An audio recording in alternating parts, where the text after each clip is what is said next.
I'm still trying to absorb everything that happened because it seems surreal to me.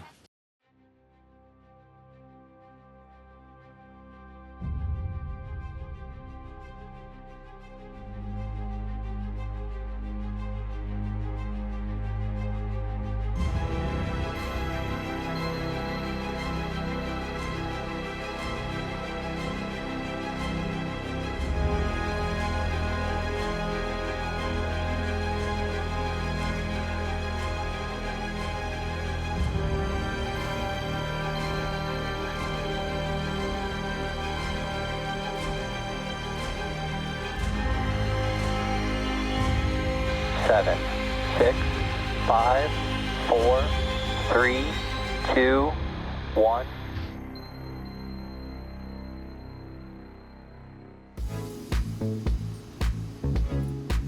네, 시청자 여러분 안녕하십니까? 이데일리의 대표 경제종합 시사방송 어쨌든 경제 시간입니다. 매주 금요일 오후 4시 여러분의 경제와 투자 궁금증을 해소시켜드리고 있는데요. 오늘은 이번 주 국내외 글로벌 시장에서 가장 화두가 되고 있는 오늘 저녁에 이뤄지죠. 미국 나스닥 시장의 스페이스X 상장 소식을 중심으로 한국 시장에 던져주는 함의까지 자세하게 진단하는 시간 마련했습니다. 이어지는 초대석 시간에는 AI 시대를 맞아서 정치, 경제, 사회, 문화적으로 대전환의 시기를 맞고 있는데요. 한국 사회는 제도적으로 또 산업적으로 어떤 것들을 준비해 나가면 좋을지 전문가분 모시고 역시 집중 진단하는 시간 마련했습니다. 자, 먼저 이번 주 국내외 증시의 가장 큰 핵심 화두가 된 스페이스X 상장 소식 살펴보겠습니다. 자, 미국 나스닥 시장에 정말 초대형 상장 소식이죠. 그 조달 자금 규모뿐만 아니라 산업의 혁신 내용까지 보면 정말 어마어마한 일이라고 볼 수 있겠습니다. 자, 우주 개발이 먼 남의 일이 아니라 바로 눈앞에 현실로 다가왔다는 것을 알 수 있는데요. 자, 이 주제와 관련해서 실제 스페이스X와 협력하고 계신 우리나라 기업의 대표 기업인을 모시고 자세히 같이 분석을 해보도록 하겠습니다. 자, 이 자리 스튜디오에 모셨는데요. 박재필 나라스페이스 대표 나오셨습니다. 네, 안녕하세요. 안녕하세요. 네. 자, 박 대표님은 이 우주 산업 개발 관련해서 국내 최고의 전문가라고도 볼 수 있는데요. 또 기업을 실제 운영하시기 때문에 대화를 이제 이어갈 텐데 본격적인 대화에 앞서서 저희가 키스 스나이더 CFRA 선임 애널리스트 인터뷰 영상 준비된 것이 있습니다.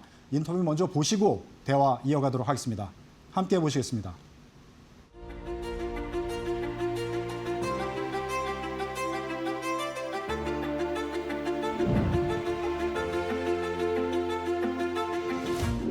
This is the hot IPO. This is the biggest ever.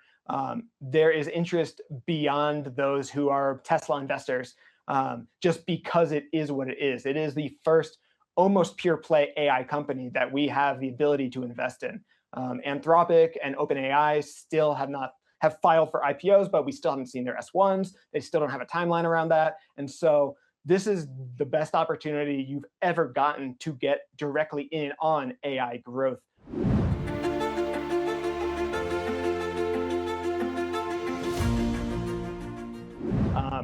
Most of us have seen images of the Falcon 9, know that it can, land and is reusable. Some of us, or most of us, may know about Starlink. So that's kind of phase 2 growth in connectivity, and Starlink is now kind of the profit driver for the company in terms of revenue and actual, income. It's the only profitable segment right now. And then you have AI, which is the third phase of growth, is going to be the moonshot.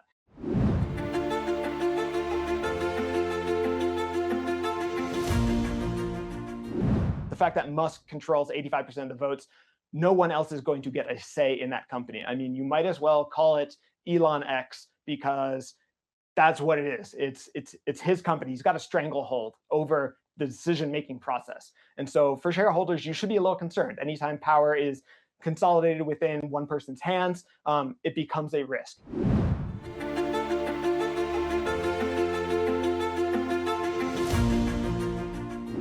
The big question is going to be, yes, they're getting $75 billion in cash from this IPO, but how long is that going to last them? Like at their current rate, that's only a few years. And that's assuming they don't boost their CapEx in response to this new infusion. And so that is just a massive risk.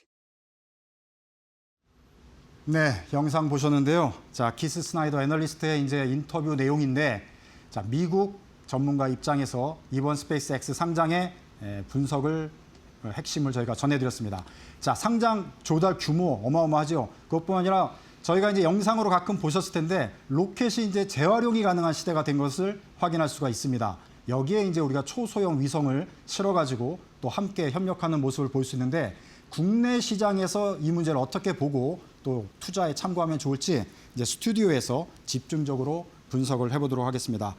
자, 조금 전에 소개해드린 대로 이제 박재필 나라스페이스 대표님은 스페이스 X와 직접 협력을 하시는 분입니다. 자, 20대 중반에 창업을 한 이후에 국내 최초로 상업용 초소형 위성 발사를 성공시켜서 작년 말에 코스닥 시장에도 이제 상장을 시켰는데요.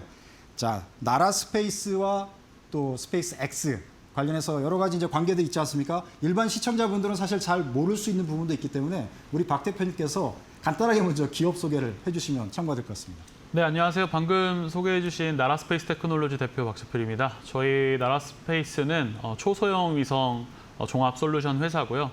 이 초소형 위성이 가지고 있는 장점인 신속하고 그리고 경제적인 위성 개발을 앞세워서 크게 세 가지 분야에서 지금 활동을 하고 있습니다. 하나는 신기술을 가장 빠르게 우주에서 이제 테스트하고 검증하는 그런 게이트웨이 역할을 하고 있고요. 두 번째는 이제 자사 위성의 대량 생산을 통해서 우주 인프라를 구축하고 우주 정보들을 이제 저희가 수집하는 그런 새로운 종류의 우주 인프라를 위성으로 지금 구축을 하고 있습니다. 그리고 마지막으로는 기존의 위성 데이터들을 쓰기가 어려웠던 그런 많은 기관들을 위성과 AI가 결합된 솔루션들을 서비스를 하면서 기존에 이제 가질 수 없던 여러 인사이트들을 제공하고 있습니다.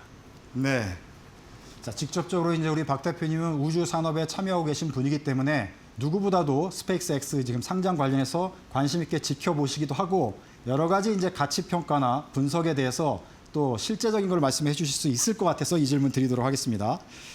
자, 지금 뭐 국내외 증시에서 스페이스 X 상장 소식으로 전부 다 관심을 기울이고 있는데 그 조달 자금 규모가 정말 어마어마합니다. 그러면 이 기업에 이런 류의 기업들은 우리가 가치 평가를 어떻게 해야 되는 건지 상당히 또 새로운 도전 과제가 될 수도 있거든요. 가치 평가 부분에 있어서 우리 박 대표님은 스페이스 X의 밸류에이션 평가하는 방식과 지금 이제 조달 규모에 예상되는 거 어떻게 보시는지 좀 말씀해 주시죠. 먼저 우주 분야의 특수성을 좀 설명을 드리고 싶은데요. 이 우주 분야 같은 경우, 특히 우주 산업 같은 경우에는 크게 두 가지 측면이 있습니다. 하나는 우주의 어떤 기술들을 가지고 부가가치를 만들어야 하는 부분들을 하나를 증명을 해야 되고요. 네. 두 번째는 저희가 상대적으로 저평가됐는데 이 우주 산업이라는 것에는 이제 이런 많은 참여자들이 참여하기가 좀 어렵습니다. 그래서 그 각각의 회사 하나하나가 이 우주 개발 생태계에 어떤 역할을 하고 있고 이게 대체가 가능한지 불가능한지에 대해서 충분히 가치 평가가 돼야 되는데 이러한 두 가지 측면 중에 이제 뒤에 말씀드렸던 이런 생태계의 역할 이런 부분들을 우주 산업에서는 좀 더 무게감 있게 평가를 해야 된다라고 생각을 하고 있고 이러한 두 가지 시선에서 스페이스X의 상장을 바라봐야 하지 않나 이렇게 생각합니다. 네, 우리가 보통 전통적인 이제 산업에 있어서 주식시장에서 평가를 할 때는 PBR 기준, PER 기준 이런 걸로 많이 보는데. 자, 일론 머스크의 이제 테슬라 기업부터 사실 이게 많이 나왔던 것 같아요. PDR, 꿈에 대한, 비전에 대한 이제 평가들이 많이 나오고 있는데, 자, 스페이스X도 마찬가지인 것 같은 생각이 들거든요. 그렇지만 이제 한편에서는 약간 고평가 논란을 제기하는 분도 계시고, 그래서 이제 스페이스X 같은 경우는 저점 가치를 우리가 평가할 때 어떤 지표, 어떤 기준들을 구체적으로 우리가 좀 보고 앞으로도 계속 생각을 하면 될지 좀 안내를 해주시면 또 좋을 것 같습니다. 네. 지금 스페이스X의 서비스 중에 저희가 이제 가장 중요하게 생각하는 것은 부가가치 측면에서는 지금 스타링크 부분이 가장 수익성이 좋은 부분입니다. 하지만 결국에는 이 우주 생태계 중에 가장 의미 있게 보는 것은 스페이스X의 발사 서비스 부분이고요. 스페이스X가 있기 전과 후에 우리 인류가 우주로 나가는 데 있어가지고 그 문턱의 높이가 굉장히 달라졌습니다. 그래서 그런 부분에 있어서 이러한 높은 평가를 받는다고 생각을 하고 있고요. 있고요. 그리고 어떻게 보면은 이 새로운 어떤 인류의 공간이 열리는데 거기에 뭐 과거에 또 따져봤을 때는 배나 비행기 같은 거를 한 기업에서 지금 독점을 하고 있는 상황이라고 생각을 해주시면 될 것 같습니다. 그래서 결국에는 이게 더 경제 논리도 있지만 그거보다 좀 더 큰 시야에서 좀 바라봐야 되지 않나 이렇게 생각을 하고 있습니다. 네. 자, 지금 뭐 금방 이제 우리 박 대표님께서 스타링크를 이제 말씀해 주셨어요. 아무래도 이제 수익 창출 실제로 현금화할 수 있는 가장 눈에 가시적인 걸 스타링크 중심으로 볼 수밖에 없을 것 같은데, 자, 이게 스타링크니까 기존의 통신 그 인프라망이 지상에 있던 게 이제 완전히 우주로 옮겨졌다 이렇게 볼 수 있고, 그렇게 되면 전 지구적으로 금융과 통신 인프라, 그다음에 이제 앞으로 계속 확대가 될 자율주행차까지 모두 다 이제 스타링크와 연관되는 그런 산업으로 발전할 수 있을 거로 예상이 되는데, 자, 우리 산업에 이 스타링크, 그다음에 스페이스X가 가져올 혁명적인 변화의 방향에 대해서 좀 말씀을 해주시면 또 굉장히 참고가 될 것 같습니다. 미래를 예측할 때는 항상 이 과거의 사례를 좀 봐야 될 것 같은데요. 네. 여러분들이 항상 사용하고 계신 GPS 있지 않습니까? 네. GPS도 이 위성 그리고 우주 인프라를 통해서 어떻게 보면 현대 문명을 바꾼 그런 중요한 기술 중에 하나인데, 거기에서 더 나아가서 이 이제 24시간 동안 전 세계가 연결돼 있게 하는 게 이제 스타링크라고 생각을 합니다. 이 스타링크 같은 경우에는 이제 여기 위에 AI가 얹게 된다면, 지금 우리나라에서는 체감을 할 수 없지만 이런 지금도 인터넷이 안 되는 지역들이 굉장히 네. 많거든요. 그래서 그런 지역들을 채워주고 거기 위에 AI가 올라감으로써 지금 저희가 이제 궁극적으로 지금 목표를 하는 피지컬 AI 로봇이라던가 아니면 자율주행차라던가 그 외에 여러 가지 그 AI를 활용한 인프라들을 우리가 이제 생활 속에서 지금 체감할 수 있게 할 때 필수적인 요소라고 생각을 합니다. 네. 자, 스타링크 관련해서 그리고 이제 일론 머스크의 향후 비전, 사업 비전에 대해서 이제 계속 대화를 이어갈 텐데요. 그 대화 또 이어가기 앞서서 일론 머스크가 직접 또 발언한 내용 인터뷰 영상이 있어서 영상 보시고 또 계속 대화 이어가도록 하겠습니다. What we want to convey here is that there's not some magic that's necessary that doesn't exist for the AI satellites. As Ian said, a lot of this is technology we've already made for the Starlink V3 satellites. So we don't think this is a super hard problem compared to things we already do. There would also be probably something on the order of a terabit of connectivity, of laser link connectivity from the satellite. The 150 kilowatt peak power level roughly matches what, say, an NVIDIA GB300 rack would do. So if you've got a GB300 with 72 GPUs, its peak power, I think, is around 140 kilowatts. But it's almost impossible to get it to be at that peak power. A more reasonable operating envelope would be around 120 kilowatts average power. But it can peak up to 150. So it's basically, think of it as a rack of compute in space. And then you can connect these racks of compute to either each other via the laser links or directly to the Starlink constellations. 네, 지금 이제 일론 머스크의 직접 발언한 내용들 영상으로 보셨는데, 자, 여기서 흥미로운 것 지금 직접 머스크가 얘기를 했습니다. 자, 우주에 이제 데이터 센터가 건설이 되는 그런 형국인데, 이렇게 되면 지금 뭐 우리 AI 시대의 데이터 센터면 원전 부족 문제, 전력이죠, 전력. 열 처리 문제, 이거 어떻게 할 것이냐, 이런 것들을 우주로 가면 해결할 수 있다. 뭐 스페이스X의 이제 비전인데, 이 부분이 이제 기술적으로는 사실 저 같은 사람들을 포함해서는 일반인들이 알 수가 없어요. 그래서 우리 박 대표님이 좀 쉽게 기술적으로 어떻게 가능한지, 어떻게 실행이 되는 건지 설명을 좀 해주시면 좋을 것 같습니다.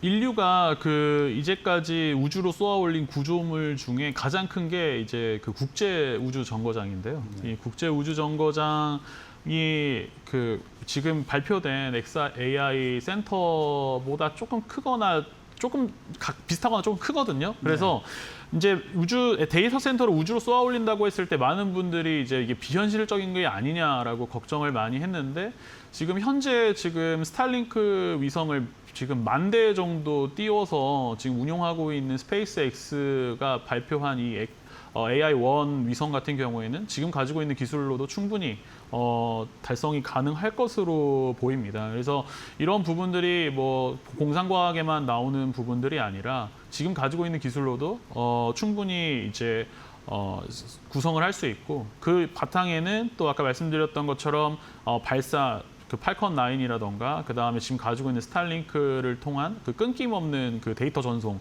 이런 부분들을 스페이스X에서 이미 보유를 하고 있기 때문에 이런 부분들에 대해서 기술적으로는 이미 이제 그러니까 지금 준비가 됐다. 다만 이제 이런 부분들이 새로운 기술이기 때문에 이러한 그 국제법이라던가 통신이라던가 다른 국가의 어떤 국가나 이제 회사들의 견제라던가 이런 부분을 사회적으로 넘어야 되는 부분이 조금 있을 것으로 생각을 합니다. 네. 그러니까 우리 박 대표님 보실 때는 일론 머스크가 얘기한 대로 기술적으로는 전혀 문제가 없다. 다만 이제 실행 단계에서 약간의 뭐 시행착오가 있을 수도 있고 사회적인 뭐 갈등이나 뭐 의견 충돌 같은 것도 있을 수가 있는데, 그런 부분들에 나올 법한 변수들이나 문제점들은 어떤 게 있을까요? 아무래도 우주에서 하다 보면은 이게 나라들이 이해관계들이 좀 복잡해질 것 같은데요. 네, 일단은 스타링크가 발사될 때만 해도 그런 어떤 그 지구에서 우주를 관측하는 그런 분들과 이제 굉장히 좀 이 갈등이 좀 있었어요. 그러니까 너무 많은 위성들이 발사가 되니까 이제 밤하늘을 다 덮어가지고 그런 어떤 우주 연구 관련해가지고 또 그런 문제들이 좀 있었고, 그리고 이제 너무 많은 위성들이 발사되다 보니 이런 것들이 이제 향후로 우주로 나아가는 데 있어가지고 좀 걸림돌이 되는 게 아니냐, 이런 부분들이 있었는데, 결국에는 이 스타링크의 효용성이 검증이 되면서 그런 부분들은 차차 해결이 되고 법이 만들어지고 했었거든요. 그래서 결국에는 이 우주 데이터 센터가 우리가 목표했던 대로 잘 만들어지고 이제 기술이 이제 올라와서 이게 굉장히 꼭 우리한테 필요하다라고 하면 거기에 필요한 어떤 사회적인 그런 어떤 제도라던가 아니면 그 협력 같은 경우에는 충분히 저희가 달성할 수 있을 거라고 생각을 하고 있습니다. 네. 자, 우주 산업도 우주 시장 이렇게 하면은 저희들 이제 과거 기억 속에 구소련과 미국이 경쟁을 하다가 지금은 또 이제 러시아하고 또 약간 경쟁하는 그런 느낌을 갖고 있는데, 앞으로 죄송합니다. 앞으로 그 스페이스X가 이제 상장을 하고 본격적으로 우주 개발 시대 이렇게 가게 되면 미국의 독주 체제로 이제 가게 되는 건지 어떤 건지 이런 부분도 좀 궁금하네요. 확실히 지금 현재 글로벌 우주 시장에서 미국이 차지하는 부분이 뭐 절반 이상 뭐 압도적인 부분이 있기 때문에 미국의 독주 체제가 당분간은 계속될 거라고 생각을 하고, 특히 이제 미국 같은 경우에는 우주 산업화를 달성을 해서 스페이스X뿐만 아니라 굉장히 많은 좋은 우주 회사들을 보유를 하고 있습니다. 그렇기 때문에 그게 이제 앞으로 이제 미국의 어떤 시장 주도에 큰 영향을 미치겠지만, 미국뿐만 아니라 지금 가장 이제 중국이라던가 아니면은 그 외에 유럽이라던가 여러 국가들도 지금 또 가만히 있는 건 아니거든요. 그래서 그런 부분들에 있어가지고 기술 개발이 이루어지고 있기 때문에 앞으로 향후 그 시장의 어떤 변화들을 좀 잘 살펴봐야 될 것 같습니다. 네. 자, 이제 우주 데이터 센터 시대가 열리면은 지금 운영하고 계시는 나라 스페이스 입장에서 정보와 AI가 결합이 더 이제 밀접해지고 확대될 것 같은데요. 이런 상황 속에서 어떤 산업적인 또 사업적인 기회 요소가 있는지 그런 부분도 좀 설명을 한번 해주시죠. 만약에 우주 데이터 센터 부분들이 필수 AI 산업의 필수 인프라가 된다면 그 필요한 우주 기술들이 굉장히 이제 새로운 신기술들이 많이 생기게 됩니다. 저희 나라 스페이스 같은 경우에는 이제 뭐 우주 반도체라던가 우주 공간에서의 그 AI가 담길 수 있는 그런 기술들을 초소형 위성의 장점을 살려서 선제적으로 저희가 이제 확보를 하는 것을 목표로 하고 있습니다. 그래서 저희가 지금 진행하고 있는 부분들, 특히 초소형 위성을 활용해서 국산 소자 부품이라던가 우주 반도체 이런 부분들을 미리 검증을 해서 헤리티지들을 확보를 해놓고, 그리고 또 거기에 필요한 열 관리라던가 아니면은 뭐 구조라던가 이런 것들의 노하우를 가지고 있다면 이러한 그 AI 거대 기업들, 특히 이제 막 우주 데이터 센터를 도입하려고 하는 그런 기업들과 충분히 협업할 수 있다고 생각합니다. 네.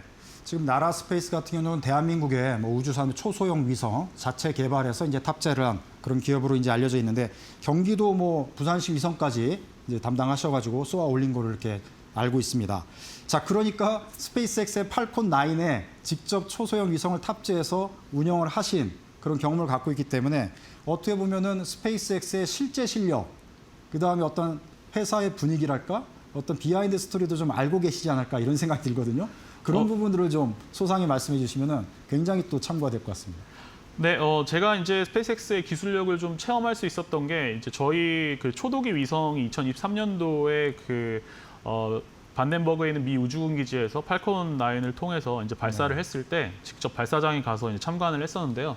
여러분들이 좀 직접 보시기 전까지는 상상하시기 어렵겠지만 팔콘 9 로켓이 20층 정도 건물 높이예요. 근데 그게 그 자유 낙하를 하다가 이제 역추진 부스터를 하고 다시 이제 새로 딱 이렇게 수직으로 착륙하는 모습을 보면은 정말 장관인 모습이 그게 이제 저희는 영상으로만 봤지만 가서 보면 또 다릅니다. 실제 20층 규모. 네, 맞습니다. 머리 위에서 20층 규모의 건물이 떨어지다가 이렇게 딱 착륙하는 모습을 보면 또 가서 보는 거에 너무 다르고 오히려 약간 되게 비현실적으로 좀 느껴지는 부분들이 있는데 근데 더 중요한 거는 뭐냐면 스페이스X는 이거를 매일 한다는 거고 굉장히 우리나라 같은 경우에 위성 발사라는 것이 연례 행사고 굉장히 큰 행사지만 이제는 스페이스X 같은 경우는 이게 일상이 됐다.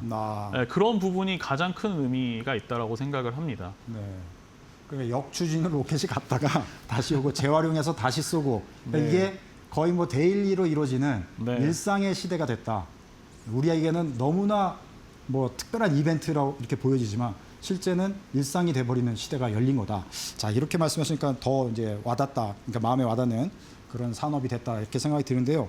자, 그럼 이런 와중에 우리 박 대표께서는 초소형 위성을 이제 하나씩 하는 게 아니라 완전히 군집 위성을 만들겠다. 이런 로드맵을 갖고 계시더라고요. 이 군집 위성이 됐을 경우는 어떤 또 산업적인 효과가 있는지 미래 비전적으로는 또 우리가 어떤 걸 기대할 수 있는지 그런 부분도 좀 말씀해 주시면 또 많은 걸 알게 될 것 같습니다. 네, 저희가 이제 지금 간단히 생각을 하면은 네이버나 아니면 구글 맵이 이제 실시간으로 바뀐다라고 생각을 해주시면 될 것 같아요. 그래서 우리가 지금 우리 이제 가지고 있는 그때는 핸드폰이 있을지는 잘 모르겠지만 우리가 가지고 있는 손 안에 있는 그런 기기로 지구 반대편에 있는 어떤 소식들을 실시간으로 알 수 있다는 거는 모든 게 변화한다는 거거든요. 뭐 예를 들어서 안보 부분에 있어가지고는 뭐 전쟁의 준비부터 이제 진행, 그다음에 그 후 결과까지 모두가 알 수 있는 그런 상황이 되는 거고, 그다음에 금융 분야 같은 경우에도 그러한 소식들을 발빠르게 그런 어떤 금융적인 부가가치로 하는 사업들이 많지만 이런 부분들의 데이터들이 다 보편화가 된다는 거거든요. 그렇게 되면은 지금 현재 이게 우리가 알 수 없을 정도의 이제 새로운 형태의 미디어가 만들어지는 거기 때문에 이런 부분에 있어가지고 거의 모든 분야에서 특히 이제 정보 수집이라던가 이런 이런 분야에서 굉장히 엄청난 파급력을 갖고 올 거다라고 생각을 하고 있습니다. 네. 자, 말씀 듣다 보니까 또 시간들이 훌쩍 지나가가지고요. 마무리로 대표님께서 보실 때 앞으로 우리가 어떤 거를 스페이스X를 보면서 생각을 하면 되고 미래 산업적으로 또 투자자 입장에서 어떤 점들을 눈여겨보면 좋은지 조언으로 한 말씀 끝으로 부탁드리겠습니다. 항상 이제 일론 머스크의 테슬라도 그랬고 스페이스X도 그랬고 스페이스X나 이런 회사들이 목표로 하고 있는 부분들을 실제로 달성하는지를 보시면 될 것 같아요. 이런 부분들이 실제로 달성이 된다면 경제적인 가치라든가 시장에서의 가치가 뒤늦게 따라오더라도 결국에는 원래 가치를 평가받게 돼 있다라고 생각을 해주시면 될 것 같고요. 그런 부분에 있어가지고 이제 계속 이제 상장을 하게 되면은 기업 공개도 하게 되고 여러 이제 일들을 스페이스X에서 진행을 하게 될 텐데 그런 부분들이 어떻게 달성이 돼가는지를 눈여겨 보시면 좋을 것 같습니다. 네, 수고하셨습니다. 시간 관계상 여기까지 듣도록 하겠습니다. 지금까지 박재필 나라스페이스 대표와 함께 오늘 미국 나스닥 시장에 상장하는 스페이스X 관련해서 자세히 진단해 드렸습니다. 자, 어쨌든 경제 1부는 여기서 마치고요. 오늘 스페이스X 상장 관련해서 정주용 그래비티 벤처스 대표 인터뷰 영상 돈 원리 제목으로 저희가 준비한 영상이 있는데요. 이거 보신 이후에 잠시 후 저는 2부 초대석에서 다시 뵙도록 하겠습니다. 자, 오늘 초대석에는 구글 출신으로 국회에서 정말 열심히 활동하고 계시는 이혜민 국회의원 모시고 자, AI 시대에 우리가 어떻게 준비해야 되는지 제도적으로 산업적으로 살펴보도록 하겠습니다. 자, AI 시대 산업의 미래가 궁금하시다면 어디 가시지 마시고 채널 고정!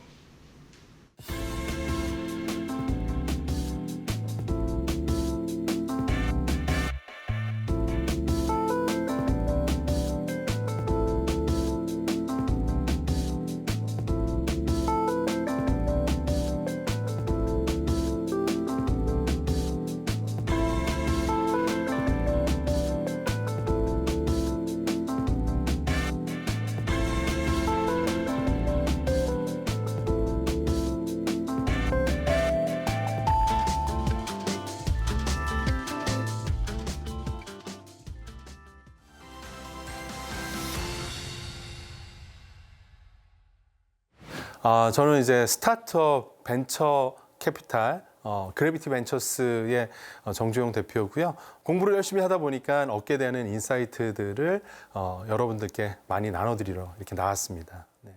스페이스X와 테슬라의 합병 이야기가 계속 나오는데 합병 시 시너지와 주가 영향이 궁금합니다. 그래서 지금 상당히 테슬라 주주분들은 좀 뿔이 나 계시죠. 일론 머스크 입장에서 스페이스X 기업 가치가 충분히 인정받기 전까지 테슬라의 주가가 너무 웃자라도 부담되겠죠. 합병하기가. 그죠? 최소한 테슬라의 재무는 계속 좋아지고 있고요. R&D 비용 같은 경우도 저는 더 여기에다가 과도하게 달리긴 쉽지 않을 거다라고 생각하고 이제 결과물들 많이 나올 타이밍이 된 것 같습니다. 그리고 스페이스X가 상장해서 계열사 간의 반계 회사죠. 반계 회사 간의 시너지를 내는 것도 테슬라 주주들한테 사실은 되게 좋은 일이거든요. 그래서 스페이스X가 잘 되는 것도 테슬라한테는 장기적으로는 되게 좋은 일이다. 스페이스X가 1조 7,500억 달러의 몸값으로 IPO에 도전하는데 그 액수가 적합한지 궁금합니다. 일단 스페이스X 현재의 주가는 3년, 5년 후에 압도적인 지배력에 대한 강한 확신이 선반영돼 있는 게 맞습니다. 그런데 이게 진짜로 그렇게 가면 점점 높은 가격의 가치가 쫓아가게 되겠죠. 네. 그러면은 이 가격이 안 떨어지고 계속 유지될 가능성도 있겠죠. 가치가 따라오니까. 근데 항상 기억하셔야 되는 건 계산을 하셔야 되는 거고 PSR 100배, 에비타 멀티플 300배가 넘는 거는 그냥 전 지구적으로 봐도 가장 비싼 주식 중에 하나라는 거는 반드시 명심하시고 그럼에도 불구하고 난 시대를 바꾸는 회사에 함께 동참하고 싶어라고 하시면은 적은 비중으로 공부한다 생각하고 천병을 던져놓는 그런 학습적인 투자를 하는 게 바람직하다고 볼 수 있죠. 마지막으로 스페이스X 상장이 부의 사다리를 올라탈 기회인지 투자자들에게 한마디 부탁드립니다. 2030년도에 스페이스X가 어떤 모습일지를 생각을 해보세요.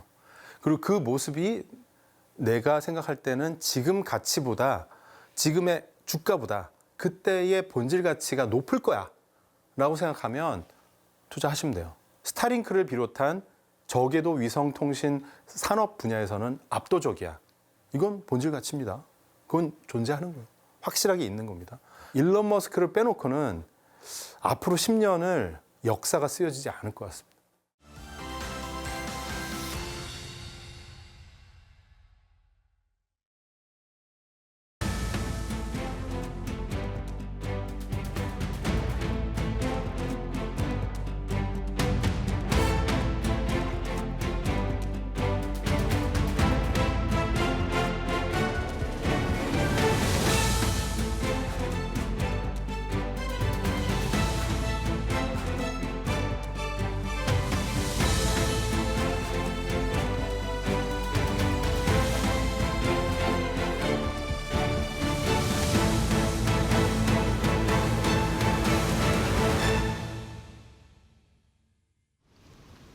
네, 2부 초대석 시간입니다. 앞서 말씀드린 대로 2부 오늘 초대석 시간에는 AI 시대를 맞아서 우리가 제도적으로 또 산업적으로 어떤 것들을 준비해가면 좋을지 가장 국내 최고의 전문가라고 하실 수 있는 이분을 모셨습니다. 자, 국회에서 활동하시는 분이죠.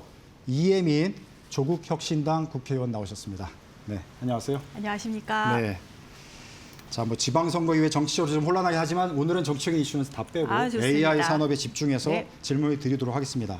지금 굉장히 바쁩니다. 한국이 바빠요. 왜 바쁘냐면 지난주에 젠슨 왕이 왔다가 갔고 그렇죠. 또 샘 알트만이 곧 온다고 네, 하고 곧 온다고 주말에 하고 오죠. 지금 네, 국내 기업에 대한 러브콜이 굉장히 많은데 맞습니다. 우리 이혜민 의원께서는 지금 네. 이런 상황을 어떻게 보시는지 좀 먼저 평가를 한번 해주시죠. 네, 참고로 아마 다음 주 정도에 엔트로픽도 좀 이렇게 좀 비중 있는 분이 오실 것 같아요. 네. 이 과정을 어떻게 저는 생각을 하냐면은 전 세계의 AI 트렌드가 한국에서 다 네. 벌어지고 있다. 네. 그렇게 평가를 하는데요. 네.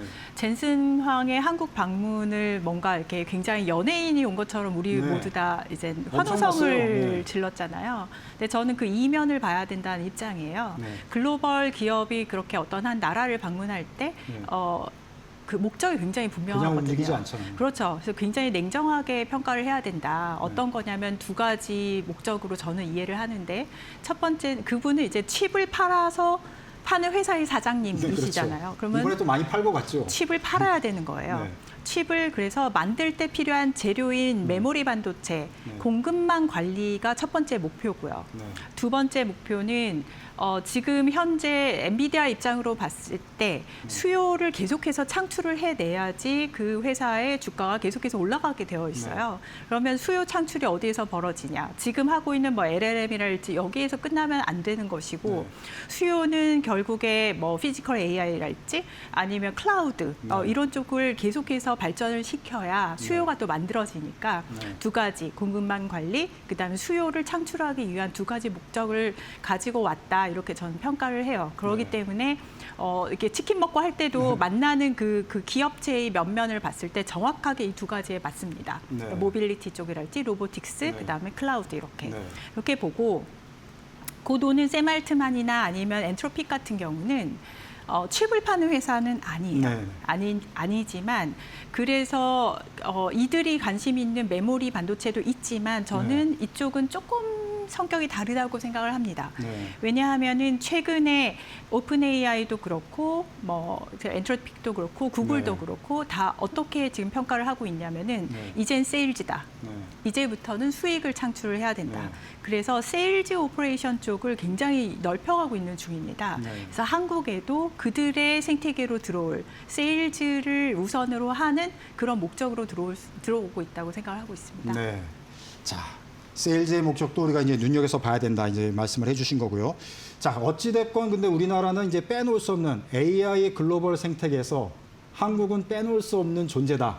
네. 이런 거를 이제 우리가 또 확인할 수 있는 거는 이제 지난주 앞으로 다음 네. 주까지 네. 다 확인할 수 있는 거로 볼 수 있는데 문제라고 볼 수도 있고 좀 걱정일 수도 있고요.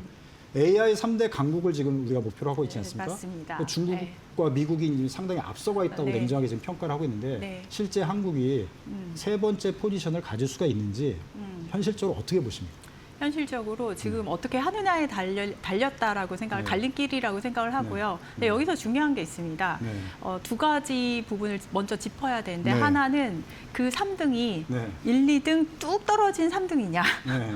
아니면 탑 3냐. 네. 거의 1, 2등을 넘보는 3등이냐? 그렇죠. 그래서 탑 3를 의미를 하느냐 네. 아니면은 뚝 떨어진 3등이냐 이거는 차이가 크고요. 네. 그 차이를 어떻게 극복할 그 말술 쌓아가느냐가 아마 그 방금 네. 말씀하신 할 네. 거냐 말 거냐를 네. 이제는 좌지우지하게 될 텐데요. 네. 그 부분은 저는 어떻게 생각을 하냐면은 우리나라에서 정말로 네. 강한 강점을 이미 가지고 있는 그라운드에 배팅을 많이 해야 된다는 입장이에요. 피지컬 AI 네. 제조 강국이기 때문에 네. 우리나라는 과거에 이미 세 가지 분야에서는 글로벌 탑 퍼스트를 찍은 적이 있어요. 네. 뭐냐면은 반도체, 가전, 조선. 네. 그래서 이쪽에 대해서는 계속해서 그 모멘텀을 끌고 가야 되고 네. 다른 부분에 대해서는 생태계를 확충하기 위한 소프트웨어 쪽으로 굉장히 많이 또 투입을 해야 된다. 네. 이렇게 생각을 하고 있습니다. 네. 기존에 우리가 잘하던 분야들을 더 발전시켜가지고 한번 1등을 먹었던 기억이 있는 거를 네, 그 모멘텀 끌고 네, 가야 되죠. 끌고 가야 된다. 네. 네. 우리가 잘 못하는 걸 괜히 하다가는 또 뒤처질 수가 있기 때문에. 그렇죠. 네. 자, 그러면 이제 산업적으로 방향성은 이래 이 의원께서 이렇게 말씀해 주셨어요. 나라 차원에서 또 뭐 제도적일 수도 있고 사회적 문화적인 차원일 수도 있고요. AI 강국 최소한 3대 강국으로 가기 위해서는 어떤 것들을 준비해 가면 좋을지 네, 그런 것도 좀 말씀 한번 해주시죠. 언제나 이렇게 큰 담론을 얘기할 때는 키워드가 명확한 키워드가 있어야 되거든요. 네. 저는 최근에 여러 상황, 국내 이슈, 그다음에 글로벌 트렌드를 보면서 네. 지속 가능성에 방점을 찍어야 된다라는 네. 입장이에요. 네. 지속 가능성이라 함은 산업체의 기업의 지속 네. 가능성과 사회의 지속 가능성 두 가지가 동시에 벌어져야 네. 됩니다. 산업체의 지속 가능성에 대해서는 네. 이번에 한번 베팅하고 끝나는 것이 아니고 네. 계속해서 다시 재투자가 일어날 수 있도록 하는 네. 것이 중요하고, 사회적으로는 요 AI로 인한 여러 가지 과실이 네. 한쪽 몇몇 기업에만 집중이 되게 되면은 결국엔 네. 사회의 지속 가능성이 사라지게 되거든요. 네. 바잉 파워가 떨어져 버린 사회는 결국엔 기업에도 좋지 않아요. 네. 그렇기 때문에 제가 이제 뭐 정치인이지만 정치를 하면서 제일 이루고 싶은 어떤 가치, 그래서 과학기술 AI의 발전의 결과물을 온 국민이 향유할 수 있도록 만들자. 이거는 사회적인 지속 가능성에 포함이 됩니다. 그래서 제도적으로도 네. 그런 쪽을 서포트할 수 있는 것이 두 가지가 다 벌어져야 될 것 같습니다. 네. 그러니까 AI 시대에 좀 양극화되지 않고 어떤 특정 기업에만 혜택이 가거나 이익을 보는 그런 거 말고 전 국민이 향유할 수 있는 네. 그런 시대를 열어가면 AI 3대 강국으로 갈 수가 있다. 네, 그래서 여기서 키워드는 지속 가능성. 지속 가능성. 네. 전 국민의 AI. 네. 자, 그거 관련해서 지금 그래서 여쭤보려고 지금 하는 게 네. 전 국민의 AI가 사실 AI 기본법과 관련이 돼 있지 않습니까? 그 작년 말에 이제 국회에서 이 AI 기본법이 통과가 됐어요. 통과됐습니다. 네. 그런데 이제 아직도 이제 이제 우리 국민들이나 일반 투자자분들도 네. 사실은 그 내용이나 어떤 네. 방향성을 잘 모르시는 분들이 많거든요. 그래서 이제 이 자리를 빌어서 자, 전 국민의 AI가 되기 위해서는 어떤 방향성이 있는 건지, 또 AI 기본법이 무엇을 담고 있고 앞으로 어떻게 추진되는 건지 그런 걸 좀 소상히 좀 안내를 한번 해주시죠. 전 국민의 AI라는 것이 비단 어떤 뭐 챗GPT나 이렇게 네. 채팅 프로그램을 쓰는 네. 것이 아니라요. 전 국민이 예를 들어서 방송인이면 방송인, 네. 공무원이면 공무원이 그들의 삶에서 효율성을 느낄 수 있게끔 AI가 역할을 하는 거예요. 네. 제가 한 가지 예를 들자면은 광진구의 한 공무원이 네. AI 바이브 코딩을 통해서 본인이 너무너무 힘들었었던 업무 부분을 네. 오픈 소스로 개발해서 오픈을 함으로써 네. 이렇게 효율적으로 바꿨어요. 이것이 바로 제가 얘기하는 온 국민의 AI에 해당되는 것이고요. 네. 이 부분은 이제 전환이라는 키워드로 아마 이제 생각을 할 수 있을 것 같아요. 그래서 네. 그 전환의 과정을 온 국민이 누릴 수 있어야 된다라는 네. 것이 있고, AI 기본법에 대해서는 AI 기본법에서 가장 키가 되는 것은 법률에서는 어떤 영향을 받는 그 주체들이 다 규정이 돼야 네. 됩니다. 그래야지 책임과 권한을 부여할 수 있는데 많은 경우에 법률은 누가 누구를 때렸으니까 이렇게 네. 해야 돼. 그래서 네. 주체가 둘이 나와요. 네. 근데 AI 기본법 같은 경우는 주체가 넷이 나옵니다. 어. 예를 들어서 모델을 만드는, 자동차로 치면 엔진을 만드는 네. 곳, 사람 혹은 그룹. 두 번째는 그걸 이용을 해서 서비스를 만드는, 완제품을 만드는, 자동차로 치면 완성된 네. 자동차. 네. 그다음에 그걸 실제로 사는 사용자, 네. 그다음에 전기 자동차, 자율주행 자동차 다니다가 길가에 행인을 칠 수도 있어요. 네. 영향을 받는 자까지 네 단계로 구분을 해서 네. 최대한 AI 시대를 대비를 할 수 있는 구성을 이제 프레임워크를 짜 놓았고, 그 다음에 국가적으로는 거버넌스, 국가 AI 전략위원회 혹은 국가 AI 안전연구소 이런 것을 설립을 만들 수 있도록 그릇을 짠 것이 AI 기본법이고, 네. 시행은 전 세계에서 최초로 올해부터 시행이 됐고요. 네. 하지만 그냥 막무가내로 어떤 규제를 넣는 것이 아니라 네. 이 산업이 같이 발달되고 이제 국민이 다 베니핏을 누릴 수 있도록 되기 위해서 실질적으로 테스트 앤 에러를 다 이제는 해보고 있습니다. 그래서 그것들이 다 쌓이면 거기에 따라서 완결성을 높여갈 수 있는데, 아마 이게 전 세계에서는 처음으로 진행을 하는 것들이라서 큰 의미가 있고, 또 하나는 AI 기본법을 통해서 우리나라가 어떤 전 세계적인 표준을 세팅을 해 나갈 수 네. 있다는 점에서도 저는 큰 의미가 있다고 보고 있습니다. 네. 자, 큰 방향성에서는 일단 틀을 잘 잡은 거네요. 네. 그럼 이제 시행 부분으로 가서 세세한 이제 규정으로 들어가면 네, 이제 네, 여기가 네. 또 이제 어려워질 수가 있잖아요. 맞습니다. 특히 네. AI 산업 같은 경우는 발전을 시키기 위해서는 여러 가지 데이터 부분부터 해서 민감한 맞아요. 이제 이슈들이 생길 것 엄청나게 같은데 많아요. 네. 이 시행 부분의 규제들을 어떤 식으로 우리가 또 해나가야 될지 그 부분에도 좀 안내를 좀 한번 해주시죠. 정말 좋은 질문을 해주셨는데, 제가 AI 기본법을 만들 때의 철학은 신호등 같은 규범을 만들자였어요. 왜냐하면 자동차 산업이 발전을 할 수 있었던 것은 글로벌 디팩토 정도로 생각이 되는 어떤 신호등 같은 규범이 있어서예요. 안 그러면은 신호등 없는 강남역 사거리를 생각을 하시면 되겠죠. 그래서 최소한의 지능을 위한 최소한의 규범은 필요하다. 그게 지금 현재 AI 그 기본법의 내용이고 말씀하신 대로 그래서 상당 부분을 시행령으로 다 내렸습니다. 왜냐하면 규제나 규범이나 법률은 절대로 이 기술의 속도를 쫓아갈 수가 없어요.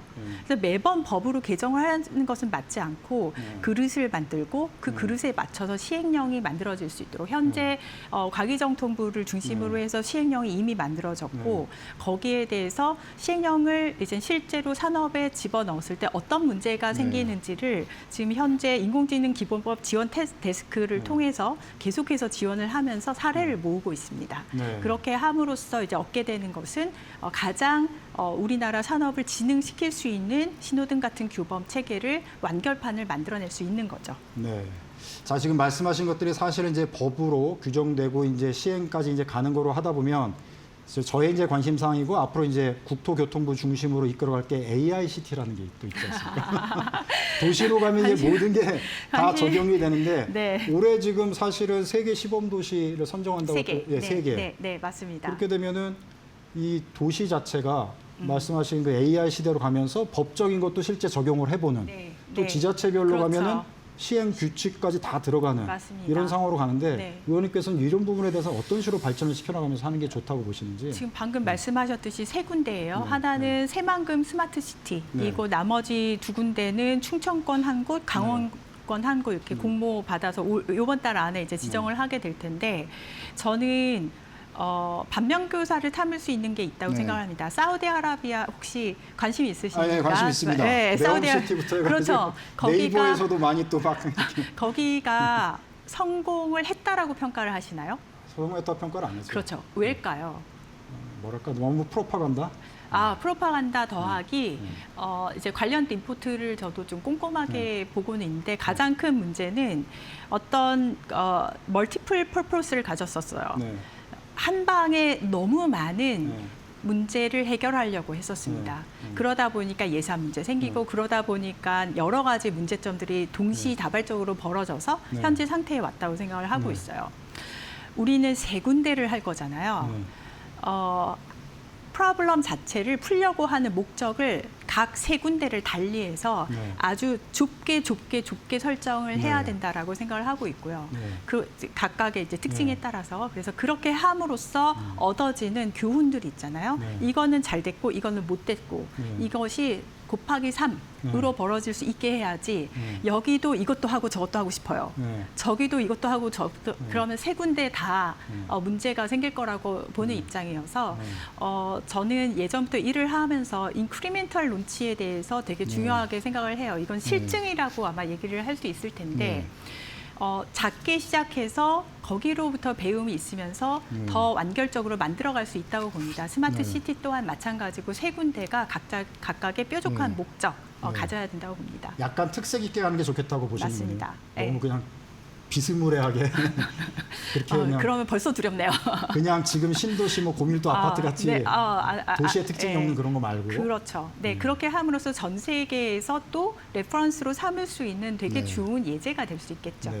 자, 말씀하신 대로 이제 새만금 쪽에 이제 현대차 그룹에서는 수소 AICT 이렇게 만들겠다고 하는데 이제 공장으로 가면은 이제 피지컬 AI가 이제 로봇가 이제 직접 들어가면서 이제 산업적으로는 발전하겠지만 노조에서는 또 벌써부터 반발을 하고 있잖아요. 맞습니다. AI 기술에 따른 이제 노동 문제, 노조 문제 이런 것들은 우리가 어떻게 대비를 하면 좋을지. 저는 이걸 노조 문제라고만 그렇게 좁게는 안 보고요. 정치권에 들어오기 전부터 아까 말씀드렸잖아요. 그 과학기술의 결과물을 온 국민이 향유할 수 있도록 만들겠다. 그게 같이 포함이 됩니다. 예를 들어서 제가 만약에 이제는 100명이 있는 회사의 오너세요. 그래서 로봇이나 아니면 AI 기술을 도입함으로써 생산성이 2배로 올랐습니다. 그럼 두 가지 길이 있죠. 뭐냐면은 반을 레이오프를 해고를 한다던가 아니면 제가 원하는 것은 고용 시간을 줄임으로써 여가 시간이 더 늘어나고 그렇게 함으로써 내수가 더 발전하게 되고 생태계가 꾸려지는 것이 이제 선순환 과정으로 가는 과정이라고 생각을 하고 있어요. 고용 부분에 대한 어떤 이는 뭐 이제 기본 소득을 배분함으로써 이걸 해결할 수 있다고 하지만 지금 미국이나 전 세계에서 벌어졌던 여러 가지 테스트를 결과물을 보면은 고용 자체를 그 선택지를 인간으로부터 뺏어버리는 것은 지속 가능성이 없다라고 이미 나왔다고요. 그렇다면은 이제 오너 입장에서는 어떻게 하면 이 사회의 지속 가능성을 아까 말씀드린 산업의 지속 가능성, 사회의 지속 가능성을 함께 만들 수 있을까?